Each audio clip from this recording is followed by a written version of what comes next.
Mesdames et messieurs, bonjour, moi c'est Simon Ouedraogo. Aujourd'hui, nous allons partager avec vous dans cette vidéo des fruits de recherche de plusieurs années d'études de cas, c'est-à-dire de consultations, de voyages, de lectures.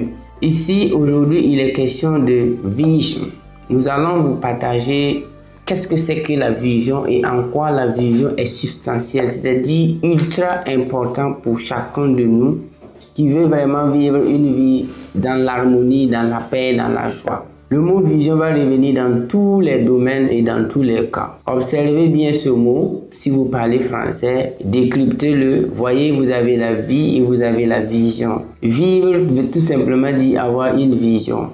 Mais la question que j'aimerais vous poser, c'est quelle vie voulez-vous mener? Il faut d'abord savoir ça, parce que si tu ne sais pas les enjeux, la vie que tu veux vivre, tu n'auras jamais une vision en fonction de ta vision. Mais revenons d'abord au mot vision. On vous a dit et on nous a tous dit que, A people without vision shall perish. C'est-à-dire qu'un peuple sans vision va périr. Et cela s'applique aux individus, aux animaux, aux plantes, à tout être vivant. Lorsque nous n'avons pas de vision, nous devons attendre à périr. Mais périr ici ne veut pas dire mourir, veut tout simplement dire vivre une vie vide et insensée, ne pas être heureux.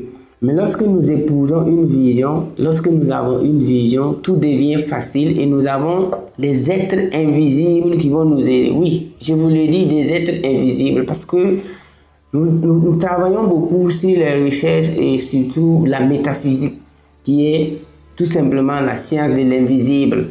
Parce que les gens ne croient pas que certaines choses ne peuvent pas se faire par hasard. Prenez par exemple votre portable. Vous envoyez un message à un ami qui est peut-être assis à côté de vous. Est-ce que vous voyez le message quitter votre portable et rentrer dans son portable? Non, c'est invisible, mais il a vu le message. Prenez en photo une personne et vous le voyez dans votre portable. Tout ça, ça relève de la métaphysique. Du coup, lorsque vous épousez une vision, vous réveillez des cellules de votre cerveau qui se mettent en action, en collaboration avec l'univers et vous révèlent des séries de pensées, des intuitions. Regardez par exemple les équipes, souvent, je vais dire, excusez-moi, un peu médiocres, les équipes qu'on n'aime pas ou du moins qui ne brillent pas. Quand ils veulent aller jouer une compétition, leur préparation physique, psychologique est en fonction de l'envergure de la compétition qu'ils veulent jouer. Quand je regarde les équipes africaines jouer par exemple dans la Coupe du Monde, je suis content parce que le niveau est très élevé. Par contre, lorsque vous les regardez jouer dans la CAN, vous voyez que c'est comme s'ils ne jouent pas bien. En réalité, ils se sont préparés pour la Coupe du Monde. Du coup, tout le monde est devenu grand. C'est pourquoi ta vie également, c'est comme une compétition. Il faut décrire qu'est-ce que tu veux, quelle vie tu veux vivre.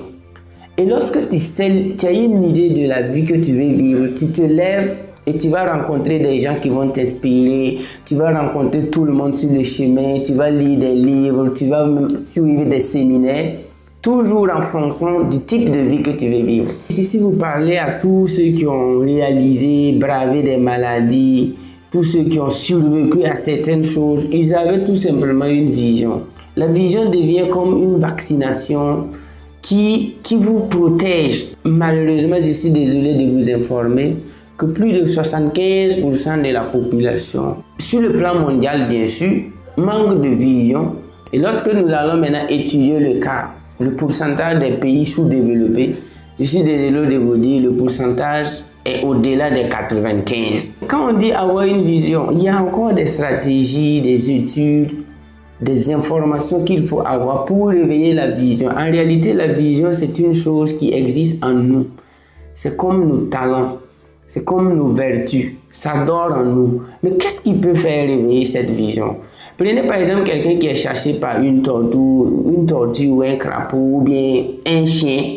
Il n'a pas la même vitesse que quelqu'un qui est chassé par un lion ou un guépard. Vous voyez, ça dépend de ce que vous voulez vraiment être. Ça va réveiller des neurones, des cellules qui dorment en vous et ça va faire de vous un génie extraordinaire. Nous vous demandons à travailler sur votre vision. Pour résumer, la vision c'est comme le plan d'une maison. Vous voyez, il y a des maisons qu'on peut appeler le maçon et se mettre à construire. Je parle des maisonnettes, c'est-à-dire les maisons de dito, les cases. Mais lorsque vous voulez construire un R+10, vous allez d'abord faire appel à un ingénieur, des architectes qui vont travailler nuit et jour sur le plan. Vous allez même payer cher. Et ensuite, vous allez exécuter tout ce qui a été dit sur le plan. Malheureusement, il y a des gens qui vivent leur vie sans plan. Vivre une vie sans plan, c'est tout simplement vivre une vie sans vision. Et vous devenez comme une feuille morte au milieu d'un barrage. Le monde est comme de l'eau et nous sommes dans cette eau-là. Mais lorsque tu n'as plus de vision, l'eau a tendance à t'amener au niveau des bords. Prenez un poisson, peu importe la grandeur, peu importe le poids du poisson. Si le poisson meurt dans l'eau, il sera trimballé jusqu'aux côtes. Donc, si nous voulons vraiment vivre une vie heureuse et profonde, nous devons travailler pour avoir la vision. Et si